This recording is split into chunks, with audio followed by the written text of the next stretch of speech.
வணக்கம். நம்ம மாடி தோட்டத்திலேயோ அல்லது வீட்டு தோட்டத்திலேயோ இந்த அளவிற்கு ரோஜாக்கள் பூக்கணும்னா சில பராமரிப்புகளை நாம் செய்ய வேண்டியிருக்கு. இன்றைய பதிவில் 2 பராமரிப்புகள் பார்க்க போகிறோம். 2மே முக்கியமான பராமரிப்புங்க.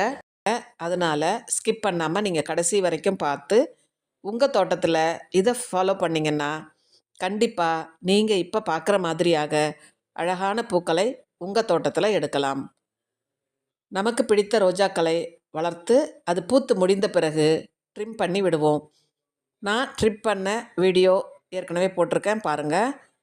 இப்படி கட் பண்ண இடத்துலலாம் அழகாக துளிர் வந்துருச்சு பாருங்கள். நாம் ஆர்கானிக் ஃபெர்டிலைசரோ அல்லது இன்ஆர்கானிக் ஃபெர்டிலைசரோ பயன்படுத்தலாம். இன்றைக்கு நாம் ஆர்கானிக்கும் இன்ஆர்கானிக்கும் கலந்த ஒரு உரத்தை கொடுக்க போகிறோம். அப்படி கொடுக்கும் பொழுது இந்த செடிகளில் நீங்கள் பார்க்குற மாதிரி அழகான துளிர்கள் வந்துடும். முக்கியமாக இந்த துளிர்கள் வந்த உடனே நீங்கள் இப்படியே இந்த செடி அழகாக வளர்ந்து வரணும்னா கண்டிப்பாக துளிர்கள் இருக்கும் பொழுது பூச்சி விரட்டி தெளிச்சிடணும். கெம், எக்ஸோடஸ் அல்லது வேப்ப எண்ணெய் கரைசல் இவற்றை நீங்கள் கொடுத்தீங்கன்னா இந்த தளிர்கள் இப்படி இருக்கிற மாதிரியே ஹெல்த்தியாக வளரும்.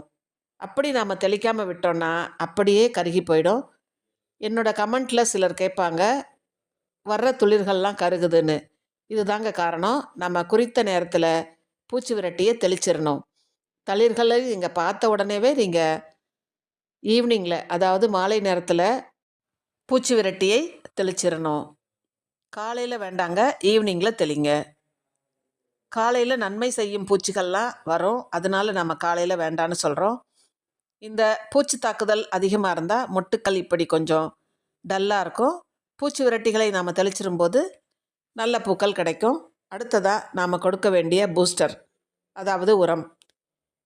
இந்த பவுலில் 4 விதமான உரங்கள் இருக்குது பாருங்கள். ஒன்று மண்புழு உரம், மற்றொன்று வேப்பம் பிண்ணாக்கு, மற்றும் ஒன்று பொட்டாஷ், அடுத்ததாக போன் மீல், மற்றொன்று எப்சம் சால்ட். இப்படி 5 வகையான உரங்கள் இருக்குது. இவை எல்லாமே கலந்து நான் ஒவ்வொரு செடிக்கும் ஒரு கைப்பிடி கொடுத்துட போகிறேங்க. இந்த உரத்தை நல்லா மிக்ஸ் பண்ணிவிடுங்க. இப்போ நீங்கள் பார்க்குற கலந்த உரத்தை ஒவ்வொரு செடிக்கும் மண்ணை கிளறிடுங்க. கிளறிட்டு ஒரு செடிக்கு ஒரு 50 கிராம் வீதம் நீங்கள் கொடுத்துடலாம். அப்படி கொடுத்து மண்ணை மூடி தண்ணி கொடுத்துருங்க. அடுத்து ஒரே வாரத்தில் நமக்கு நல்ல ஒரு ரிசல்ட் இருக்கும்.